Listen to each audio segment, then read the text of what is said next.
Hello student, welcome to my YouTube channel base of education mantra. Student, आज की इस video में हम करने वाले हैं क्लास 7 की वर्कशीट नंबर 3, जो कि विषय हिंदी से संबंधित है। तो आज की हमारी जो वर्कशीट ये 28 जुलाई 2021 की वर्कशीट है। तो चलिए हम शुरू करते हैं अपनी वर्कशीट को। वर्कशीट हमारी बहुत ही इंटरेस्टिंग होने वाली है, क्योंकि हम अपने भारत देश के बारे में पढ़ने और समझने वाले हैं, यानी कि भारत किस महाद्वीप में, एशिया महाद्वीप में, तो इसको भी पढ़ने और समझने वाले हैं। तो प्यारे बच्चों, यहाँ पर अपना नाम लिखेंगे, यहाँ पर अपने क्लास टीचर का नाम लिखेंगे। और अगर हमारे चैनल पर नए हैं तो चैनल को हमारे सब्सक्राइब करिए, क्योंकि कोई भी वीडियो अपलोड करेंगे आपको आसानी से मिल जाएगा। तो आपको करना क्या है बच्चों, इस जो ये पैराग्राफ जो दिया है, गद्यांश दिया है, इसको आपको पढ़ना है और इसी के आधार पर नीचे दिए गए क्वेश्चन का आंसर देना है। तो चलिए हम देखते हैं।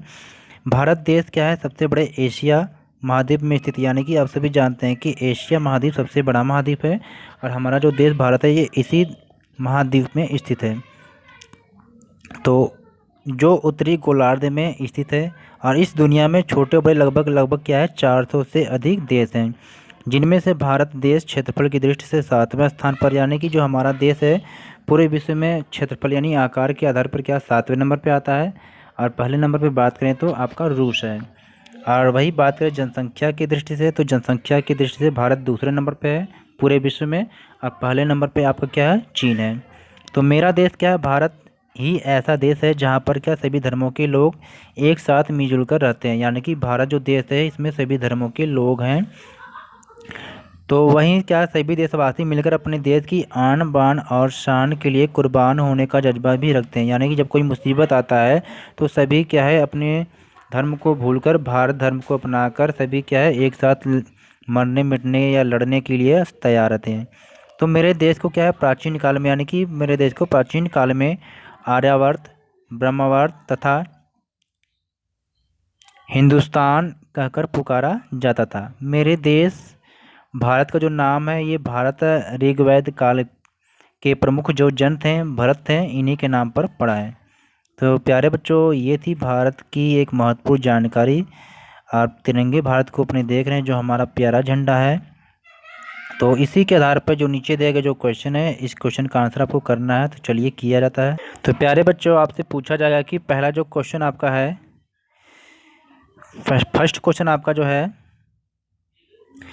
कि निम्नलिखित शब्दों से, यानी कि जो आपके जो गद्यांश दिया गया इनमें से जो दिए गए शब्द हैं, शब्दों से क्या अपने मनपसंद के वाक्य बनाना है, यानी कि दृष्टि जो शब्द है इससे वाक्य बनाना है, क्षेत्रफल के बनाना है, प्राचीन का। तो रमेश क्या है मेरी दृष्टि से बहुत अच्छा लड़का है, हमने वाक्य बनाए, आप कोई और भी बना सकते हैं। क्षेत्रफल की दृष्टि से राजस्थान क्या भारत का सबसे बड़ा राज्य है, तो क्षेत्रफल से इस शब्द से कोई और भी आप वाक्य बना सकते हो अपनी पसंद का।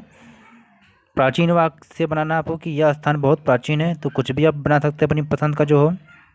सेकेंड क्वेश्चन में जो निम्नलिखित शब्द है उसके सामने उसका समान अर्थ लिखना, यानी कि उसका जो बराबर अर्थ निकले। यानी देश है तो हम ऐसे शब्द का नाम लिखना जो देश के बराबर में प्रयोग किया जाता है, यानी राष्ट्र कह लीजिए आप, वतन कह लीजिए। अधिक का मतलब ज़्यादा हो गया। स्थिति मतलब मौजूद, जिसको आप इंग्लिश में पोजीशन भी बोलते हैं। विद्यमान भी कर सकते हैं, आप जो अपने अनुसार कर सकते हैं। तो थर्ड क्वेश्चन हमारा है कि जो ऊपर जो गद्यांश या पैराग्राफ दिया गया है इनमें से ऐसे शब्दों की सूची बनाना है जिसको आपको सुनकर या देखकर अपने मन में देश प्रेम उत्पन्न हो जाए। तो ऐसे शब्द था देशवासी, देश की आन शान, कुर्बान, जज्बा, मेरा देश। तो ये सब सारे शब्द थे। तो इसको अपनी कॉपी में लिखना है और टीचर से चेक कराना है। तो प्लीज़ चैनल को सब्सक्राइब करिए और वीडियो को ज़्यादा से ज़्यादा लाइक और शेयर ज़रूर करें।